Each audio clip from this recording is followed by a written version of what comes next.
আসসালামু আলাইকুম everyone, I am Maria, welcome to my page. আজকে চলে আসলাম ক্যাফে বেলিসিমোতে, যেটা শান্তিনগর ডমিনোজের ঠিক পাশেই। ওদের ইন্টেরিয়রটা সুন্দর ছিল। তোমরা যারা একদম নিরিবিলি পরিবেশ চাচ্ছ, তোমরা এখানে আসতে পারো। আমার বেশ অনেক দিন যাবতই থাই স্যুপ খাওয়ার প্রেফারেন্স হচ্ছিল, কিন্তু খাবো খাবো করে খাওয়াই হচ্ছিল না। আজকে এক্সাম শেষ করে বের হব, তখন জারিন বলছিল যে ক্যাফেতে যাবে। তো আমি বললাম চল যাই, স্যুপ থাকলে আমি খাবো। তো আমি ওদের মেনুটা দেখাই দিচ্ছি তোমাদেরকে। ওদের এই ক্যাফেটা মেইনলি কফির জন্য বেস্ট। তোমরা এখানে এসে কফি ট্রাই করতে পারো। জারিনের আরেকটা ফ্রেন্ড আর ওর কাজিন আসবে, তাই ও ওয়েট করছিল, কিন্তু আমার তো অনেক ক্ষুধা লেগে গেছে, তাই আমি অর্ডার করে ফেললাম গরম গরম থাই স্যুপ।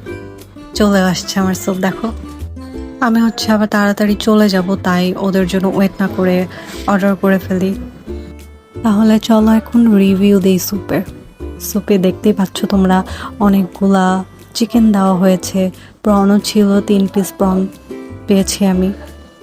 স্যুপের টেস্টটাও আমার কাছে ভালো লেগেছে অনেক, একদম গরম গরম ধোয়া ওঠা ছিল, সাথে সাথে একদম বেক করে দিয়েছে।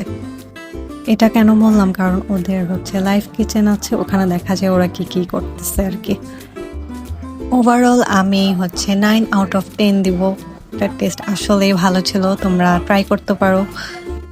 স্যুপটা একটা জিনিস মিসিং ছিল, সেটা মাশরুম ছাড়া স্যুপ আসলে ইনকমপ্লিট। আমার ভিডিওটা ভালো লেগে থাকলে লাইক, কমেন্ট অ্যান্ড শেয়ার করে দিও। আর হ্যাঁ, থ্যাংক ইউ ফর ওয়াচিং। আল্লাহ হাফেজ।